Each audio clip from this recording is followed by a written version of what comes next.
And welcome everyone. We're here at our new time, Tuesday, and joining us, Phil Stacey, Matt Williams, Nick Giannino from the Salem News, Nick Kukaru from the Gloucester Times. We believe will be joining us here very shortly here to chime in.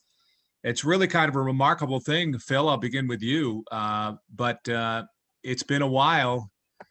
How much? Like a year and a half, almost in between football seasons here. Really not What? quite, but well over a year. Yeah. Well, as we're sitting here taping this, here's Nick Kooks. Yeah. Repping the Patriots hat, I think. or is that a hat of a game you went to? Tom Brady hat. Praise space. Okay. There you go. Love it. As we tape this on Monday afternoon, I did the math. It's been 457 days since there's been a high school football game in the state of Massachusetts. And that was the day of the 2019 Super Bowls, of which we had 3 teams playing that day.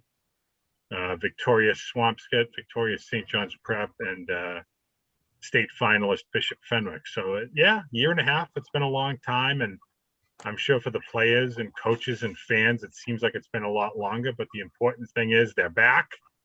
They are going to be playing their games this weekend, and the weather looks like it's going to really more than cooperate. So it's absolutely time to be excited. It's really remarkable, the weather story. People gripe about the weather. I was very skeptical about fall too with the weather, but we got that snowstorm. But then weather warmed up and the snow was melting, and teams were able to practice that first week of practices a couple of weeks ago. And now this week, temperatures are going to be close to 60, and the weekend won't be bad either, we understand. So it couldn't be better, at least for the first 3 weeks or so of football workouts and then games. No, I know that some schools are choosing to play, as we've mentioned before, Saturdays to start the year because they figure it'll be a little warmer. But who could have predicted it'll be? If not 60, then probably still in the 50s come kickoff on Friday night. That's a nice bonus. If I'm trying to think who's hosting games Friday. If you have Peabody hosting a game, or Masconomet hosting a game, or Essex Tech, those schools, Bishop Fenwick and St. John's Prep, all hosting games as well. Yeah, some of those start times are a little earlier than they might normally be, but they're not the 7 o'clock start times for both of those games. So do watch out for that. Well, how about a quick overview, Matt or Nick? You want to weigh in on what you're thinking for high school football this year? I know on Monday you guys put the capsules in the Salem News Sports section of many of the teams in our area. Reviews of coaching records, players to watch, and so on. And it's been so long. I don't know how much you build off of the previous season to this season with teams, because it has been just so long. But what kind of stands out as you look at the teams individually heading into this very first weekend of action? Matt, let me throw it to you.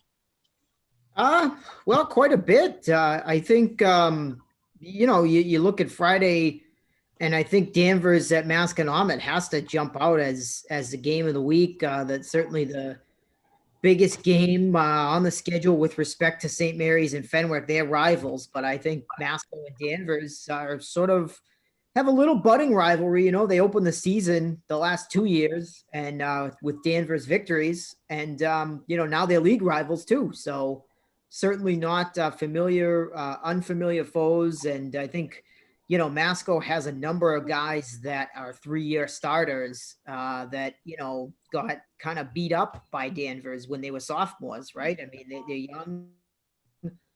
They have a lot of guys that have started 12, 15, 18 football games and are all grown up and are kind of ready to be the team that's doing the beating up instead of getting beaten up, right, physically. So I think that one jumps right off the page for me.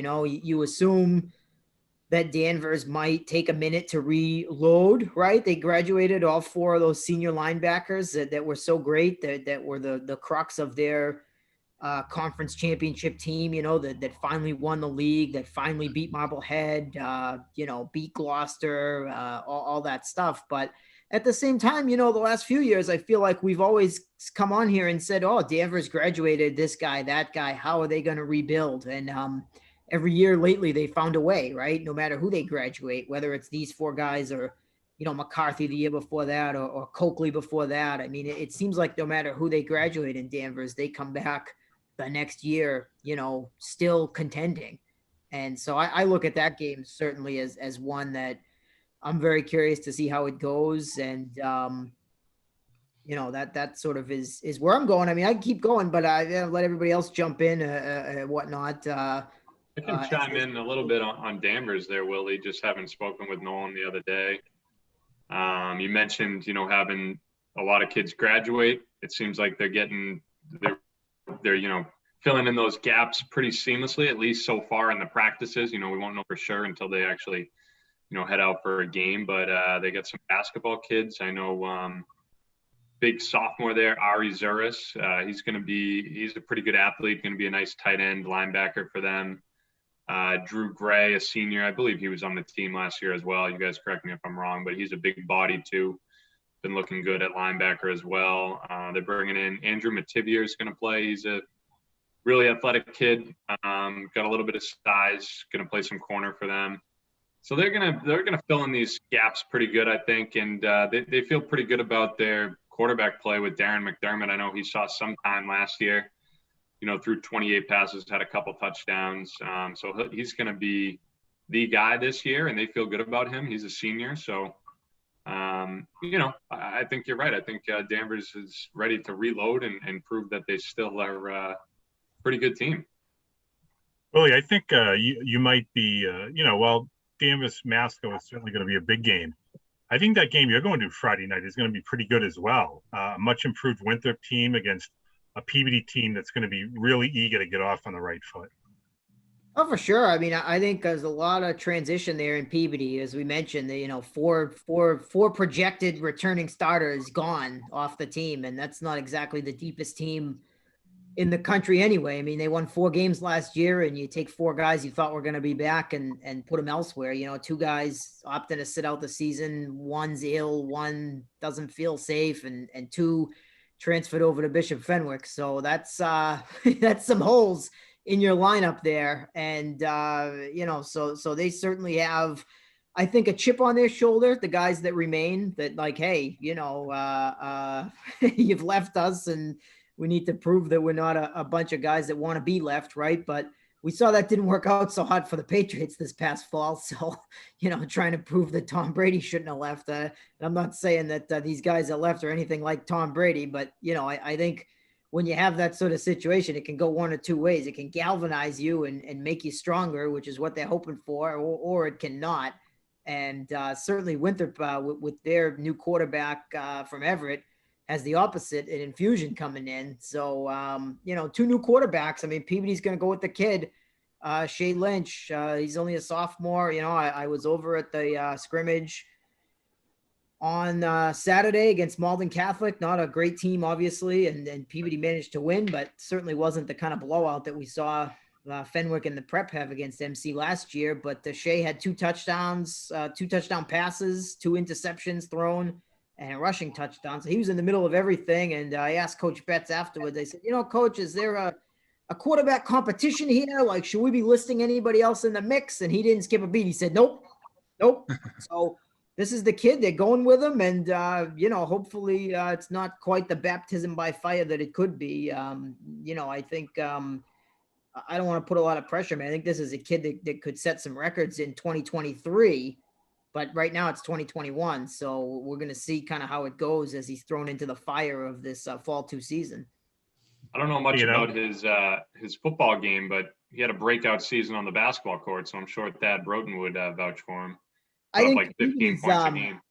Peabody's very excited about that too. They have 3 or 4 kids from that basketball team and a couple kids from the hockey team, and so they're really excited that they have multi-sport kids, not specialists. So that's nice to see too. Back to Phil's point earlier, I do remember Winthrop the last football season. They were very competitive. They didn't have a winning record, but they were in some tight games. I know Coach wasn't all that pleased with not winning, but yet on the other hand, they did win some games, but they were very competitive against some very good teams in the Northeastern Conference. So where that puts them looking ahead to here fall two, in this weekend, who knows? But you're right, Phil. I think they could be very competitive if that continues. I think Winthrop and Swampscott probably stand out as the two teams in the NEC South as the two teams that, should they play a complete 7-game schedule, they'd be battling for that top spot in the league. I mean, Kooks, talk a little bit about Gloucester playing down in the NEC South. I know, they had a tough go of it last year. Things look any better this time around? Well, so I mean, we might have a new look with them. I actually, after we, recorded this podcast Friday, I went down to Newell and watched them for a bit, and they came out in the spread for their scrimmage against Masco. So I think we might have to go back to like the 1950s, dead serious, the 1950s to find, the last time Gloucester ran anything out of a shotgun, and that was the single wing, so that barely counts. But that was the sock hop offense they were running in the 50s. Yeah, exactly. Exactly. Student body right, student body left. But yeah, I kind of liked seeing it. After last season, they did struggle. The depth is not what it once was. I mean, even 2 seasons ago, I don't think they're going to be, wearing teams down like we're used to seeing, like they used to play. I don't think they can afford to be one-dimensional anymore. And, it looks like they might, start to open some things up. We had senior Brett Gaipo at quarterback.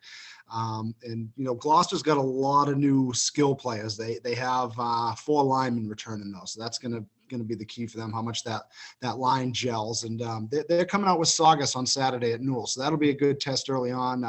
Saugus beat them for the first time since 1990 last year, so they're looking to avenge that one. It was handily too. I think it was 30-6 was the final. So they got something to prove coming out Saturday afternoon. Yeah, I see that's a 1:00 kickoff, and Saugus is led by former Wakefield head coach Steve Cummings now, so he's taken over that program. So 1:00 at Newell Stadium this coming Saturday. Yeah. Bill Newell Stadium?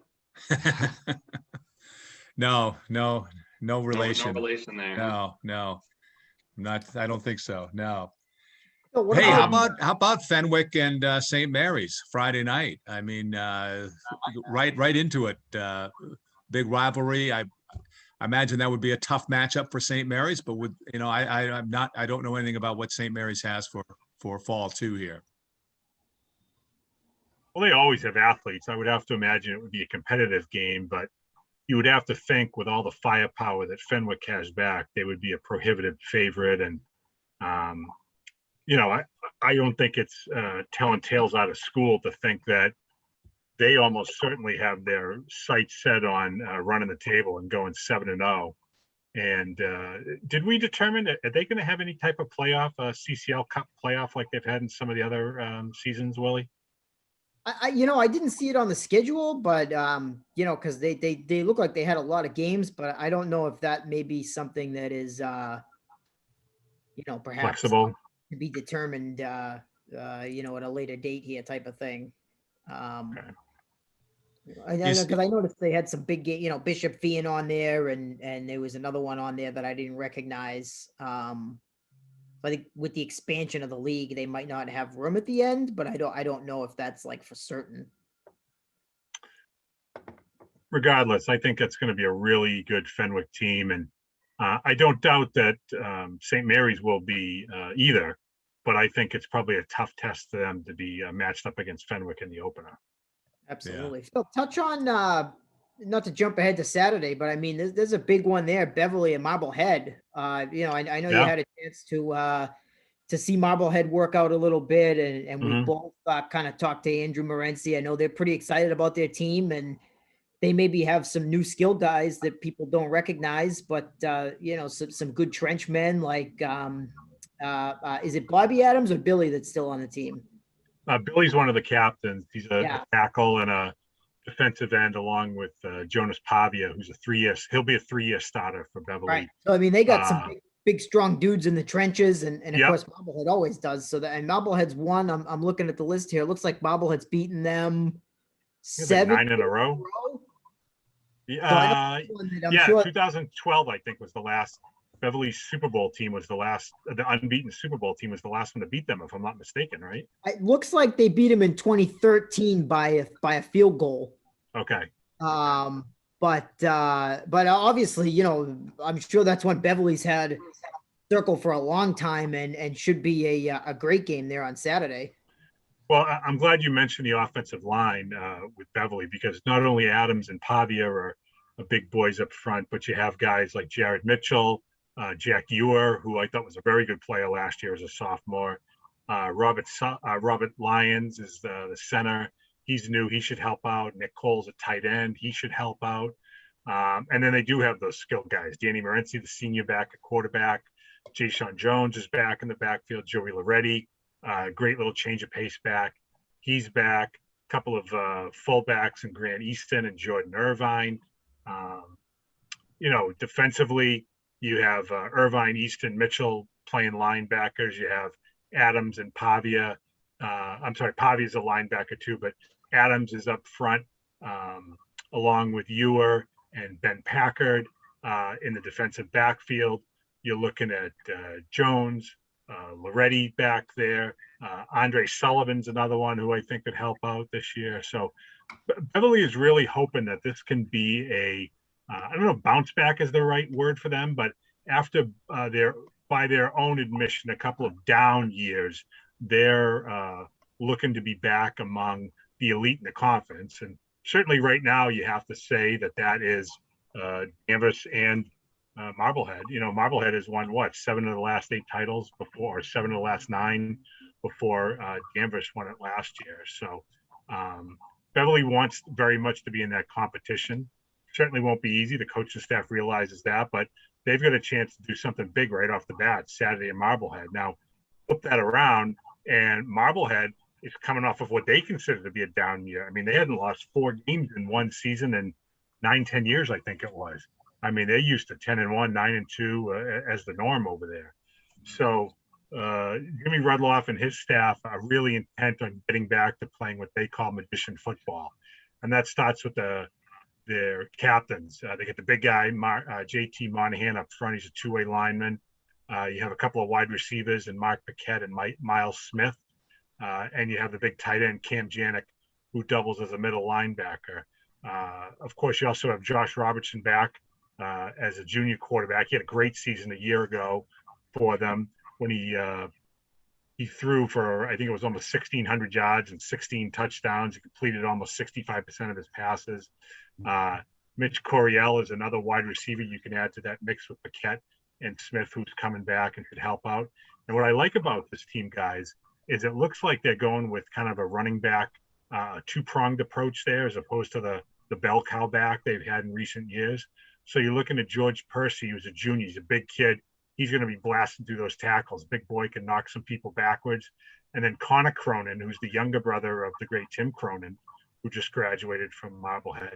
He's a sophomore speedster who'll be looking to break it to the outside. So I think anybody looking to shovel dirt on Marblehead's so-called football casket, it better put those back in the shed, because this is a team that they might not have a lot of starters back, but they're going to be right there when it's all said and done. Yeah, tough way for Beverly to start, but you're right, a good barometer game, and that's what it's all about, learning about how teams, you know, how they react if the games are close, if they're not close. All that tells a story, and you know, is information these are the games, to move ahead. This is the kind of game that Beverly has to win if they want to be a serious contender. And please don't tell me, you know, like we had in the fall and the winter, like we're not saying that there's no championships this year. Come on, if you finish first in a season where you're playing games, you win the title. That's how it goes. That's how I referred to Masconomet and Winthrop hockey this winter. That's how I referred to Masconomet field hockey in the fall. You finish first, you're the champion. So if you're looking to play for a championship and you're Beverly, you got to win this game. If you're Marblehead and you want to erase last season, that bad taste that you had, you got to come out and win this game and win it convincingly on your home turf. Yeah, I agree. I know another game on Saturday, Swampscott is opening up against Salem. I understand that's at Fenwick at 4:00. People can check locations and times. Yeah. Yeah. Salem is playing all their home games. Bertram is being used as like a COVID-19 spot, like for people to come and things like that. So Bertram is not going to be available. So the Witches worked it out with Fenwick. Really nice that David Woods over at Fenwick, the athletic director there, to make his field available to Salem. They're going to be playing all their home games Saturday at 4 p.m.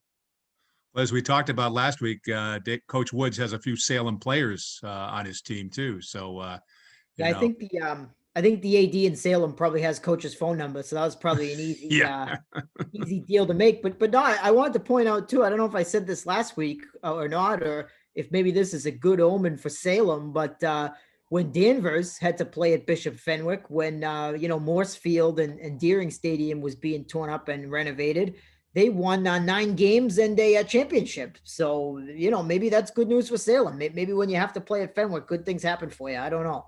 That's right. They did, didn't they? Obscure Manchester Essex made the playoffs about 12 years ago, playing their home games at Bishop Fenwick while Highland Field was under construction too. So, nice. Speaking of fields, we should say a quick thanks to the different places that are helping our teams out with getting fields. I know Essex Tech has lent their turf out to Masconomet for a couple of practices. Hamilton Wenham has been practicing over at Gordon College on their turf a couple of times. Granted, it's not football, but it's, the lines aren't there, but it's still turf. So nice to see these schools helping out one another. The spirit of kindness. It's almost like the Christmas season, even though it's not. Ooh, I like that. The spirit of kindness. Before they hit the field, though, because once that happens, it's over. Oh, I know. Yeah, it's true. That's the facts. Hey, what are you going to do, right? Well, you're only kind on the turf, though. That's the only time you're kind, I guess, maybe. All right. Maybe, yeah. Guys, anything else on football you guys want to touch on from around the area? Oh, the prep. We didn't really talk too much about the prep, but we did mention them last week in the podcast. But they're home on Friday night. Yeah, they're hosting Malden Catholic Friday. I had a chance to go over to practice. Actually, I was on my way to their practice when we were on the podcast last week, if you remember. But I digress. The Eagles are back, and they are excited to get going. Definitely a different team that has won the last 2 Super Bowls. As you would expect, they graduated a ton of great players, and they're looking to continue that in a season where there isn't going to be a Super Bowl up for grabs. But, when you're playing in the Catholic Conference, which I think is probably generally recognized as the best football conference in the state, and you're going up against a loaded Catholic Memorial team and a stacked BC High team and a strong Xaverian team, if you come out of that unscathed, you can probably rightfully say, like, we're among the best teams in the state again. So I think one thing that's interesting about St. Joe this year, they only have 6 starters back. You might have read in our pages a couple of their guys, Janelle Aguero and Gus McGee, opted out so they could play football elsewhere while last season didn't go on. Gus went down to Florida and earned all region honors down in Florida high school. And Janelle, who is only a sophomore, but he's already being heavily recruited by Division I college heavyweights, is down at the IMG Academy in Florida as well. So there are some other guys hurt that'll be out for the year and whatnot, but no excuses over there. They're going to go with what they got. The big Colin Taylor, most people know him locally, the tight end, defensive end, going to Princeton, 6'5", 230 pounds. He's the rock up front for St. John's, along with the fellow captain Nick Barrett. He's a center and defensive tackle. You get fullback and linebacker Grady McGowan, who's the 3rd captain on that team. And then look at, it's not like the cupboard's empty here. You got James Guy back as a junior. He ran for over 1,000 yards and 16 touchdowns as a sophomore. Jackson Delaney's another junior wideout, caught 27 passes for 500 yards and 5 touchdowns in that Super Bowl season a year ago.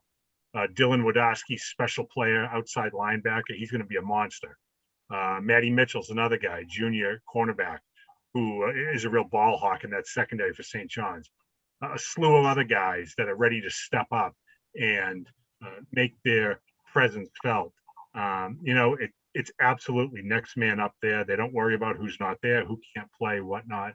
The Eagles go into this season prepared to win, and that is not something that's changed at all since Brian's been there. So starting on Friday night, Brian's looking for career victory number 50 at St. John's, which is a pretty nice milestone considering it's only his 68th game there. So the Eagles hope to get off to a good start at home Friday night against MC. Have they revealed the quarterback? Is it a competition? I mean, what's going on under center for them over there? Nope, they've got the oh God, you'd have to ask me with the former Andover quarter. Or he's coming from Andover. Is it? Nice. So they're on the they're dipping into the transfer portal as well. This is good. Yeah, I'm sorry. It's Victor Harrington, junior quarterback. Victor Harrington. He came to St. John's of his own volition, I am told, and is looking to, or he's won the job, and he seems to, when I talked to the captains, they were all very happy with how he's played so far. He's picked up the offense very quickly, and he's making the right reads. He's got command of the huddle. They really like the arm that he has. So Victor Harrington will be your quarterback for St. John's Prep this fall 2 season. I guess it worked out okay for Ollie Eberth when he transferred over from Andover. So good omen there. Yes, that's right. And I was would he have been a senior at Amherst this year?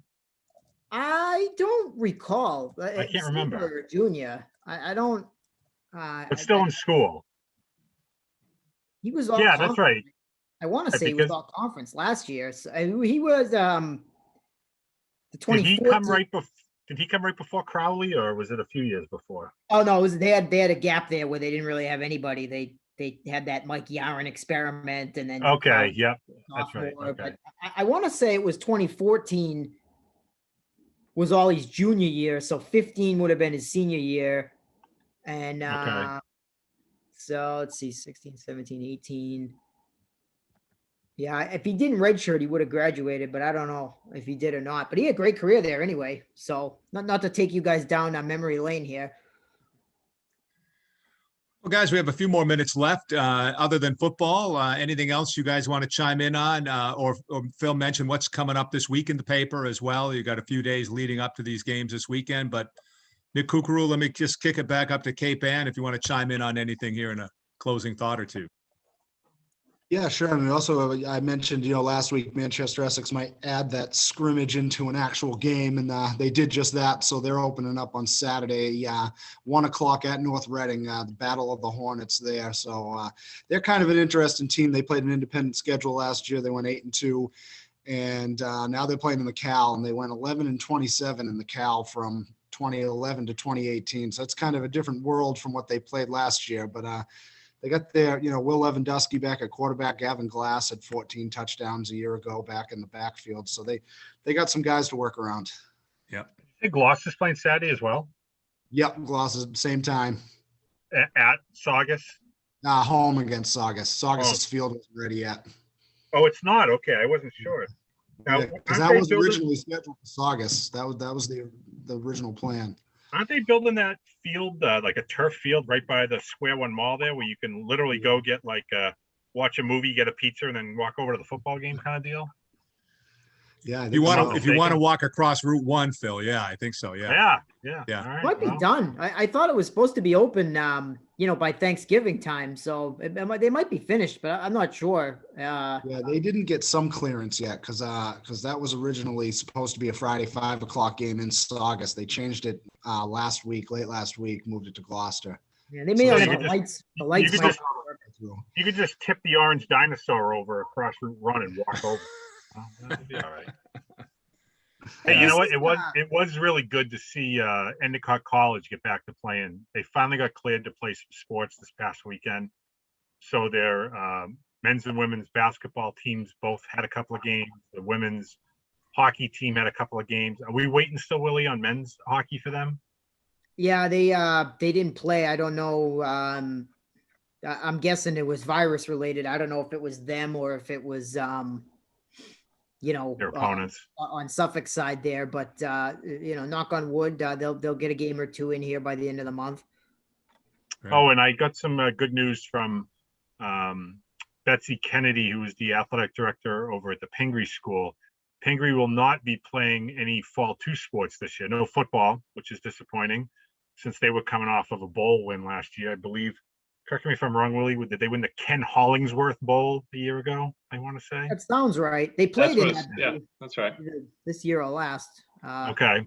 Good squad. So they won't be playing this season, but they will be having spring sports, and they'll be starting those while fall 2 is still going on. They're going to have almost like a traditional spring where they'll start the last week of March with their practices in hopes of playing some games in early April. So happy for those Highlanders that they'll get a chance to play some games in the spring. Good. Solid. Anything else, gentlemen? Nick G, are you good? I think I'm good. Yeah. I mean, we touched a lot on football here, but you know, if we want to highlight some things, we talked a little bit about Marcus Zagarowski last week, the Hamilton kid there for Creighton. He had a career high 32 or tied a career high 32 in a big win this past weekend. And after the game, he really stuck up for his head coach, McDermott there, who had some choice words in a press conference a few days prior that really kind of shook up the team a little bit. But Marcus stuck up for his coach, and they're having a great season. So going to be fun to watch them in the upcoming tournament here. They're in the Big East tournament starting this week, right? Big East Wednesday, on, I think. Wednesday, yep. Number 2 seed, I want to say. I'd have to double check, but I believe they're number 2. You can trust me. Just Hoop Stacy has the scoop. It. So yeah. But either way, they'll likely be in the tournament anyway. They're a top 25 team this year, so regardless of how they do in the Big East tourney, they'll be in the national thing. What a program. You got Phil talking basketball and Nick Giannino chiming in with that Hollingsworth Cup or whatever it was. Yeah, congrats. You guys, nice job confirming that information. Well, gentlemen, see you. We'll talk again next week. Take care. Thanks, guys. Sounds good, Bill.